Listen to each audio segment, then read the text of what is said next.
Selamat pagi saudara, Anda menyaksikan Breaking News Kompas TV bersama saya Nanda Aprilia.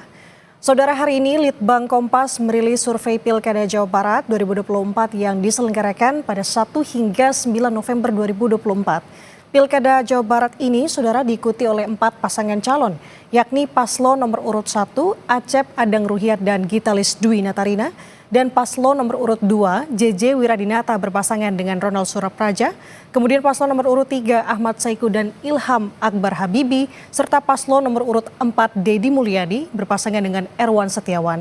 Survei ini saudara dilakukan dengan wawancara tatap muka yang diselenggarakan Litbang Kompas dari tanggal 1 hingga 9 November 2024. Kepada 630 responden yang dipilih secara acak menggunakan metode pencuplikan sistematis bertingkat. Tingkat kepercayaan survei ini saudara mencapai 95%, di mana margin of error penelitian kurang lebih 3,9%. Survei ini sepenuhnya dibiayai oleh Harian Kompas. Simak selengkapnya terkait dengan hasil survei ini di Litbang Kompas, di Harian Kompas dan laman kompas.id. Dari jajak pendapat yang dilakukan Litbang Kompas, 4,1% responden menyatakan dukungan pada Paslon Acep Adang Ruhyat dan Gitalis Dwi Natarina. 4,6% memilih Paslon JJ Wiradinata dan Ronald Surapraja, sementara 9,0% responden memilih Paslon Ahmad Saiku dan Ilham Akbar Habibi, dan 65,0% responden memilih Paslon Deddy Mulyadi dan Erwan Setiawan. Sementara saudara, 17,3% responden masih belum menentukan pilihan atau tidak tahu.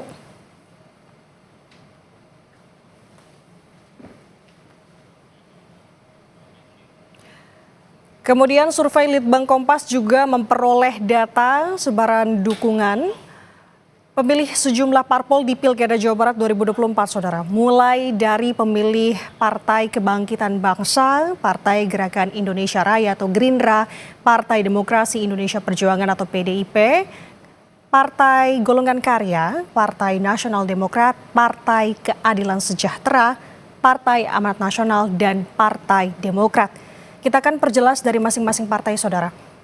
Sebaran dukungan pemilih dari PKB di Pilkada Jawa Barat ini sebanyak 16,7% responden memilih pasangan nomor urut 1, kemudian 2,8% responden memilih Paslon JJ Wiradinata dan Ronald Surapraja, lalu 13,9% responden memilih pasangan nomor urut 3 Ahmad Saiku dan Ilham Akbar Habibi, dan 5,6% responden memilih Paslon Deddy Mulyadi dan Erwan Setiawan. Sementara 11,1% responden menjawab tidak tahu atau belum menentukan pilihan. Kita bergeser ke sebaran dukungan pemilih dari Gerindra, saudara. Di Pilkada Jawa Barat 2024, saudara, sebanyak 1,9% responden memilih Paslon Acep Adang Ruhyat atau berpasangan dengan Gitalis. Kemudian 4,5% responden memilih Paslon nomor urut 2 JJ Ronald. Lalu 9,0% responden memilih Paslon Ahmad Saiku dan Ilham Akbar Habibi, dan 72,9% responden memilih Paslon Deddy dan Erwan. Sementara 11,6% responden menjawab tidak tahu atau belum menentukan pilihan. Selanjutnya kita ke sebaran dukungan dari pemilih Partai Demokrasi Indonesia Perjuangan di Pilkada Jawa Barat 2024. Sebanyak 0% responden memilih Paslon Acep dan Gita. Kemudian 10,6% responden memilih pasangan nomor urut 2 JJ Ronald. Lalu 1,5% responden memilih pasangan Ahmad Saiku dan Ilham Akbar Habibi. 77,3% responden memilih Paslon Deddy Erwan. Sementara 10,6% responden menjawab tidak tahu atau belum menentukan pilihan. Kita bergeser ke pemilih dari partai selanjutnya, saudara. Dari Partai Golongan Karya, kita melihat di sini untuk pasangan nomor urut 1, yakni responden memilih pasangan Acep dan Gitalis sebanyak 3,4%. Dan pada pasangan nomor urut 2 di sini, JJ dan Ronald 4,5%, sedangkan Ahmad Saiku dan Ilham Akbar Habibi 3,4%. Untuk pasangan nomor urut 4 Deddy Erwan sebanyak 69,7%, sedangkan 19,1% ini masih belum tahu dan belum menentukan pilihan.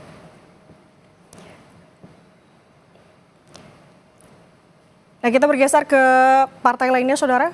Dari Partai Nasdem di Pilkada Jawa Barat, Sebanyak 10,0% responden memilih paslon Acep dan Gita, kemudian 20,0% responden memilih paslon JJ Ronald, sebanyak 10,0% responden memilih pasangan Ahmad Saiku dan Ilham Akbar Habibi, 55,0% responden memilih Dedi dan Erwan, sementara 5,0% responden menjawab tidak tahu atau belum menentukan pilihan.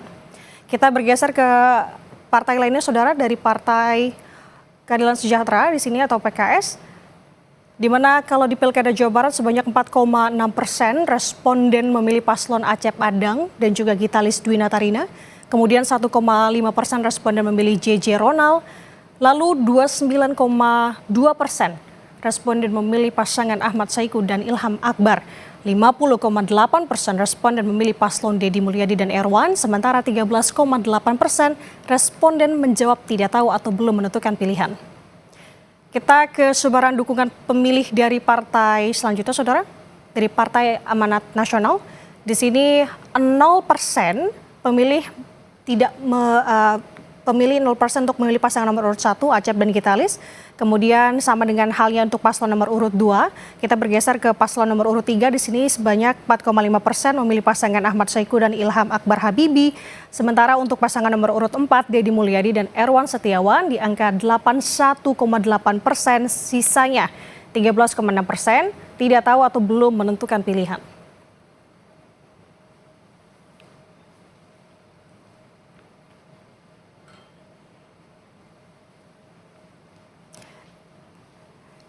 Sementara untuk partai selanjutnya, saudara, kita akan bergeser ke Partai Demokrat, di mana untuk paslon nomor urut 1 responden sebesar 0% memilih pasangan nomor urut 1 Acep dan Gitalis.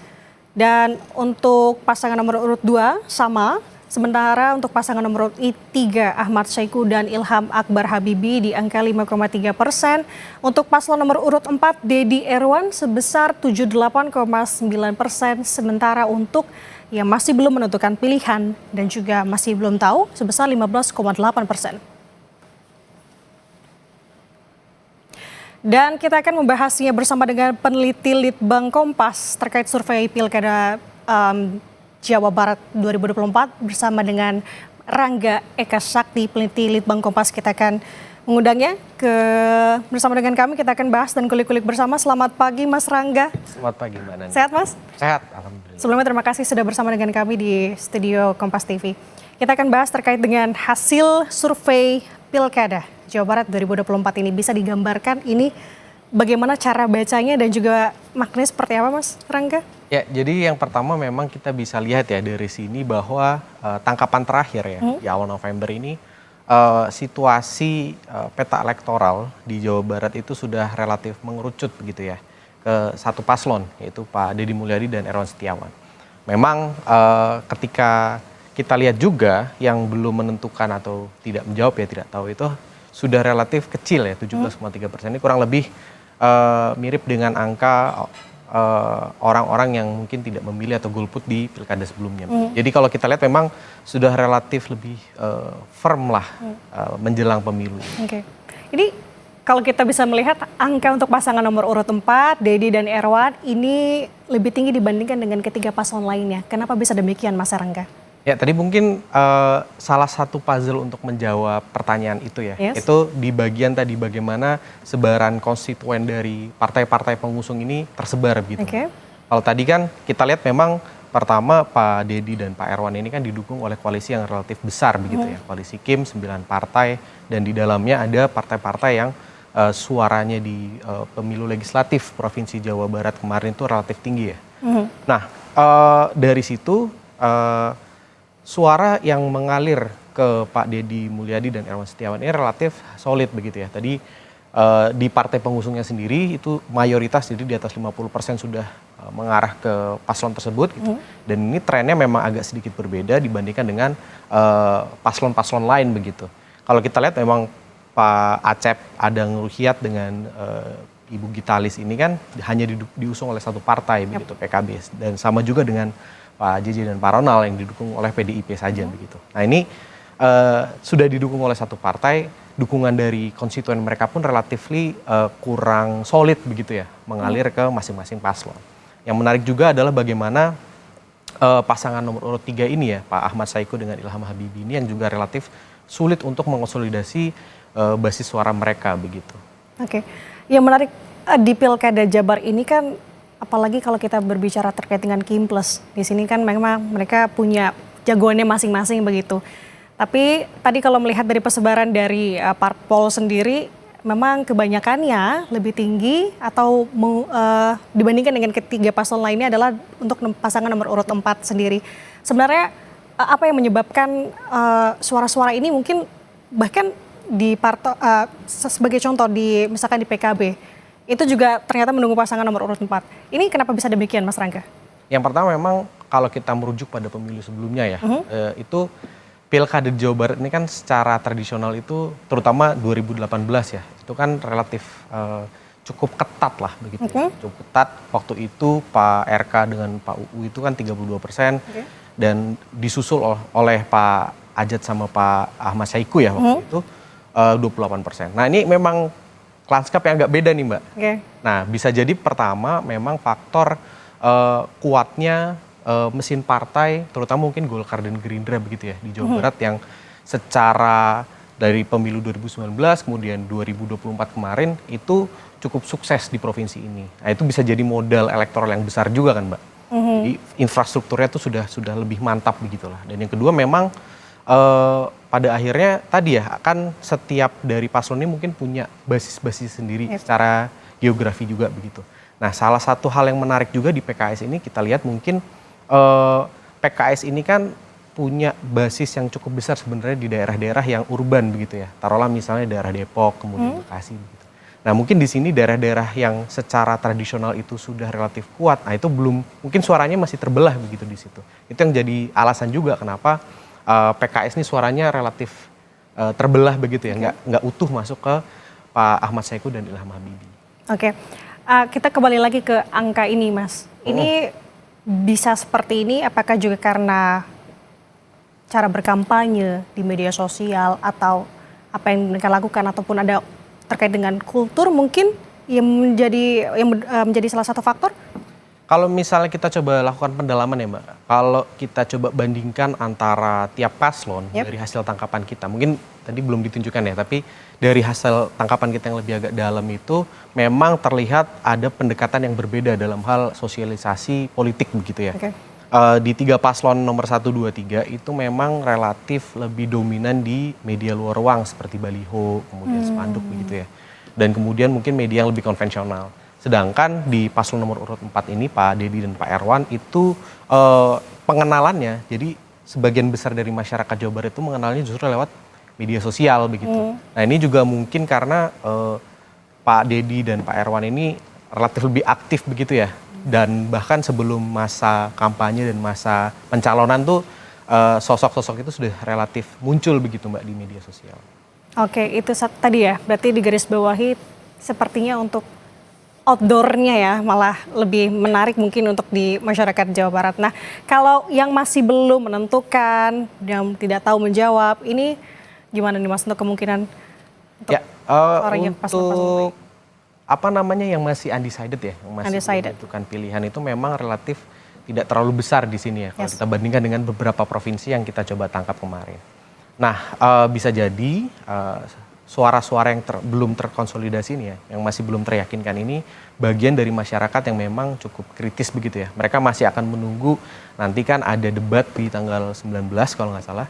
Itu mereka masih menunggu kira-kira bagaimana debat itu berjalan, gagasan apa yang kemudian muncul, dan itu menjadi bahan pertimbangan mereka juga nanti ketika memilih. Tapi memang angka ini mungkin ya tidak akan terlalu jauh dari mereka yang bisa jadi tidak punya kesempatan untuk memilih nanti. Ya, resiko-resiko itulah. Nah oke, menarik.